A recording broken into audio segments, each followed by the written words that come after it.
Good morning, students. I am Payal from Vashisht Public School, Una. Today we will discuss the chapter 10, that is Microbes in Human Welfare. Last year we started with this chapter and we discussed the topic how microbes help in household products and in industrial scale. Today we will discuss how enzymes are helpful in making bioactive molecules, enzymes and some chemicals. Let's discuss. Chemicals enzymes and other bioactive molecules. Microbes जो हैं हम उनको use करते हैं commercial and industrial production करने के लिए कुछ केमिकल्स की, जैसे कि कुछ organic acids, alcohols and enzymes की प्रोडक्शन के लिए। एग्जाम्पल के लिए हम बात करेंगे, हमारे कुछ एसिड प्रोड्यूसर्स हैं जैसे कि एस्पेरेलिजस नाइगर, ये एक फंगस है जो कि सिट्रिक एसिड प्रोड्यूस करता है। Acetobacter aceti, this is a bacterium, it produces acetic acid. Clostridium botulism, it is a bacterium, it produces butyric acid. Lactobacillus, it is a bacterium and it helps in the production of lactic acid. तो तुमसे इनमें यही question पूछा जाएगा कि name a bacterium or a fungus which help in the production of acetic acid, citric acid. तो 1 mark questions यहाँ से बनते हैं, इन सभी के नाम तुम्हें याद करने हैं। इसके अलावा ईस्ट को हम यूज़ करते हैं for the production of ethanol. Ethanol की प्रोडक्शन के लिए ईस्ट यूज़ किया जाता है। ये हमने बात की कुछ केमिकल्स की हमारे जो प्रोड्यूस होते हैं। अब हम बात करेंगे किस तरह से एंजाइम प्रोडक्शन में माइक्रोब्स हेल्प करते हैं। Lipase, it is used as a detergent formulation and it removes oil stains. ये ऑयल स्टेन्स को हमारे रिमूव करता है और हमारे डिटर्जेंट्स की फॉर्मुलेशन करता है फ्रॉम द लॉन्ड्री। तुम लोगों ने कई बार नोटिस किया होगा कि जो हमारे बॉटल फ्रूट जूसेस होते हैं जो मार्केट से लेते हैं, they are more clearer as compared to the those are made at home. जो हम घर में हमारे जूस बनाते हैं उनसे ज़्यादा क्लियर होते हैं। वो क्यों होते हैं? क्योंकि उनके अंदर हमारे enzyme pectinase and protease present होते हैं। Enzyme pectinase and protease clarified the bottle juices and make it more clearer. So this is all about enzymes. अब यहाँ पर तुमसे क्वेश्चन पूछ सकते हैं कि why bottle juices are more clearer as compared to the those juices made at home. तो तुमने आंसर देना है क्योंकि पेक्टिनेस एंड प्रोटीएस एंजाइम्स उसमें प्रेजेंट होते हैं। यहाँ पर 1 mark क्वेश्चन पूछे जा सकते हैं, name an yeast which help in the production of ethanol, या फिर name a bacterium which help in the production of butyric acid, lactic acid. So these type of question arises from this topic. अब हम बात करेंगे कुछ bioactive molecules की। Bioactive molecule, हमारा एक बैक्टीरियम है जिसका नाम है स्ट्रेप्टोकोकस। It produce streptokinase. ये क्या प्रोड्यूस करता है? स्ट्रेप्टोकाइनेस नाम का एंजाइम प्रोड्यूस करता है। हमारा नाम का बायोएक्टिव मॉलिक्यूल हमारा बेसिकली प्रोड्यूस करता है, which is used as a clot buster, जिसको हम क्लोट बस्टर की तरह यूज़ करते हैं। क्लोट बस्टर कैसे? कई बार क्या होते हैं, जिन लोगों को हार्ट अटैक हो जाता है या फिर मायोकार्डियल इन्फेक्शन हो जाता है, उनमें क्या होता है, उनकी ब्लड वेसल्स के अंदर क्लोट्स भर जाते हैं। तो उन क्लोट्स को रिमूव करने के लिए हमारा एक बायोएक्टिव मॉलिक्यूल है, दैट इज स्ट्रेप्टोकाइनेस, जो हेल्प करता है और हमारा वो बैक्टीरियम स्ट्रेप्टोकोकस से प्रोड्यूस होता है। Another bioactive molecule known as cyclosporin A, ये जो साइक्लोस्पोरिन ए है ये हमारे एक फंगस ट्राइकोडर्मा पोलिस्पोरम इसके प्रोड्यूस होता है। A fungus name is Trichoderma polysporum, it produces cyclosporin A. It is used as an immunosuppressive agent in organ transplant patient. Organ transplant patients में ये immunosuppressive agent की तरह यूज़ होता है।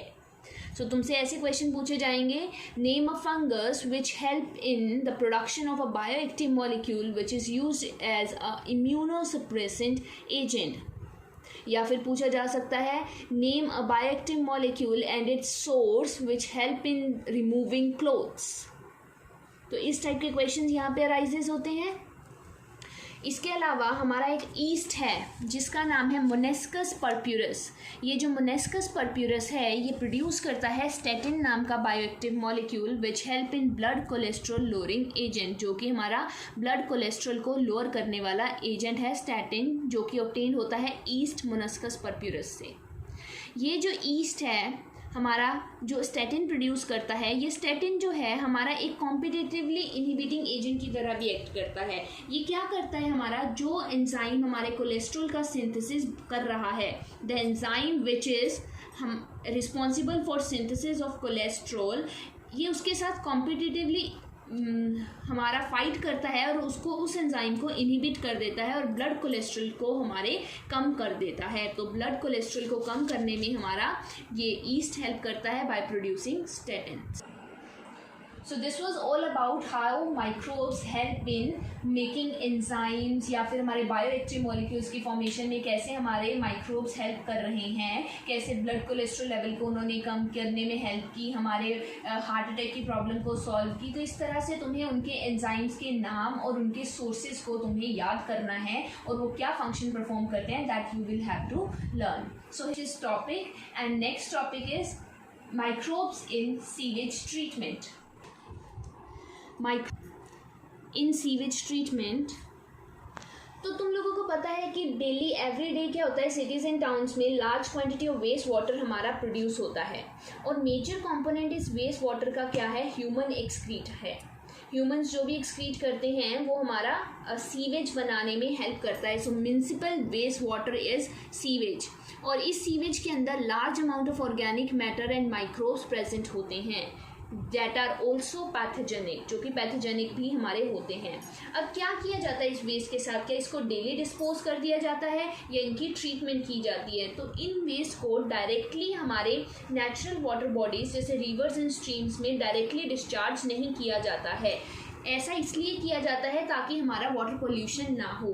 तो डिस्पोजल करने से पहले इस सीवेज को हम सीवेज ट्रीटमेंट प्लांट STPs इनके साथ ट्रीट करते हैं ताकि इनको हम लेस पॉल्यूटिंग बना सकें।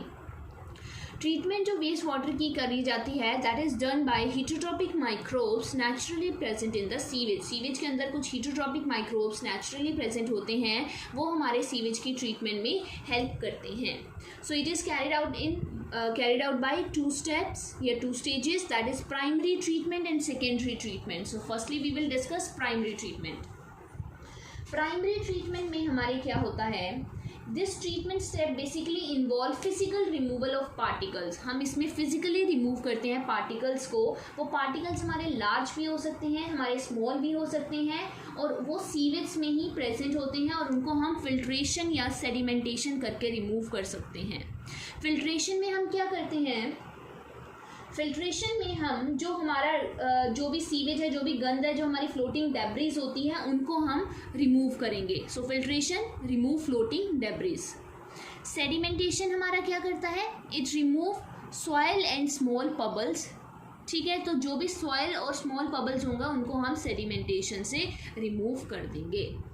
तो all solid that settles from form a primary sludge, तो जितना भी ये सॉलिड हमारा सेटल डाउन हुआ ये हमारा क्या बना देगा, primary sludge. And the supernatant forms effluent, और जो बच गया हमारा वो सारा सुपरनेटेंट क्या है, हमारा एफ्लुएंट है, that is taken for secondary treatment. उसको हम टेक करते हैं फॉर सेकेंडरी ट्रीटमेंट। अब ये जो हमारे डेब्रिज वगैरह रिमूव हो गई, सॉयल पार्टिकल्स हमारे रिमूव हो गए, अब बाकी के बचे हुए एफ्लुएंट को हम सेकेंडरी ट्रीटमेंट करेंगे।